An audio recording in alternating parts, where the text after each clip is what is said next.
নমস্কার বন্ধুরা, রিতা স্টাডি চ্যানেলে আপনাদের সবাইকে স্বাগত।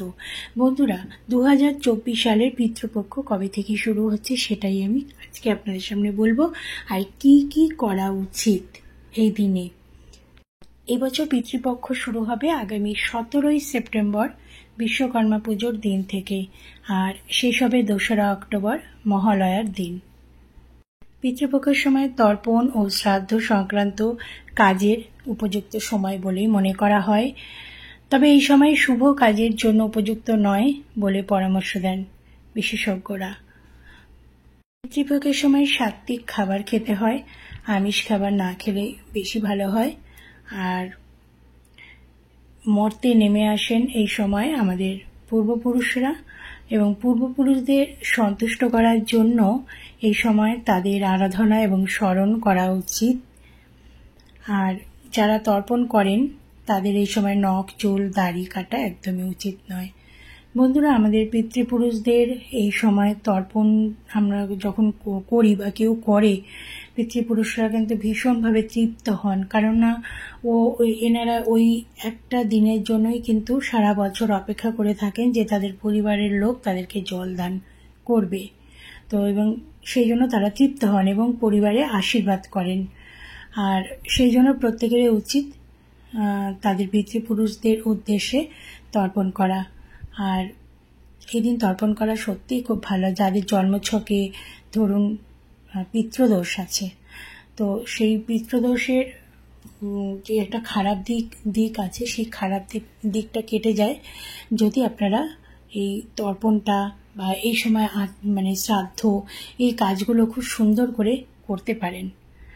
আর 15 দিনের এই সময়কালে কি কি খাবেন না: বেগুন, মসুর ডাল, ছোলা, কালো জিরে, সর্ষে ও গোলমরিচ, এগুলো কিন্তু খাবেন না। 15 দিনের এই সময়টা না খেলেই ভালো। পিতৃপক্ষের সময় বাড়ি পরিবর্তন করা বা নতুন বাড়িতে গৃহপ্রবেশ করা একদমই শুভ নয়।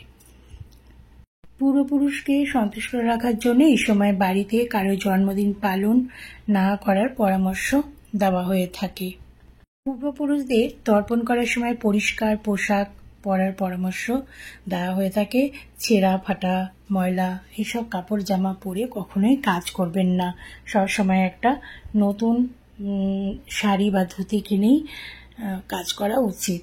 এই সময় মিথ্যা বা কাউকে উল্টোপাল্টা কোনো কথা বা কাউকে অশ্রদ্ধা করা, কোনো বয়স্ক মানুষকে বাজে কথা বলা, এগুলো করাটা একদমই উচিত নয়। তাতে পূর্বপুরুষরা কিন্তু অসন্তুষ্ট হন। এটা আমাদের ধর্মীয় বিশ্বাস মতে বলা হয়ে থাকে। ধর্মীয় বিশ্বাস হচ্ছে গিয়ে একটা নিজস্ব ব্যাপার। এটা যে বিশ্বাস করে তার ব্যাপার, যে বিশ্বাস করে না তাকে কোনোভাবেই বিশ্বাস করানো যায় না। তো বন্ধুরা, এই পিতৃপুরুষদের উদ্দেশ্যে এই পিতৃপক্ষে এই কাজগুলো করুন, মেনে চলুন দিনগুলো। আর খুব বেশি জাঁকজমক আড়ম্বর করবেন না, তাহলে আমাদের পিতৃপুরুষরা যারা আমাদের ছেড়ে চলে গেছেন তারা খুবই কষ্ট পান। আর তারা এই সময় আসেন একটু জল গ্রহণের জন্য। এই সময় একটু জল দান করলে তারা কিন্তু সারা বছর শান্তিতে থাকেন, তৃপ্ত থাকেন, আর পরিবারের উপর প্রচুর আশীর্বাদ বর্ষণ করেন। তাই বলি যে পিতৃপুরুষের উদ্দেশ্যে জল দান করুন, কারণ জল দান করাটা যেহেতু ভালো।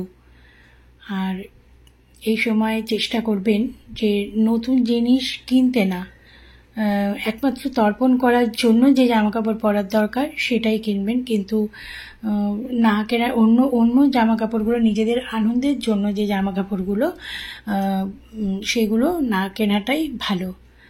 বা নতুন গৃহপ্রবেশ, নতুন বাড়ি ক্রয় করে এগুলো পিতৃপক্ষের যে দিন 17ই সেপ্টেম্বর থেকে 2রা অক্টোবর, এই 15 দিন করবেন না। তাহলে দেখবেন সকলে ভালো থাকবেন। আসলে আমাদের বেঁচে থাকতে গেলে, ভালো থাকতে গেলে কিছু কিছু নিয়ম আমাদের মেনে চলা খুব দরকার। তাই এই 15টা দিন খুব সাবধানে থাকবেন, ভালো থাকবেন, সুস্থ থাকবেন।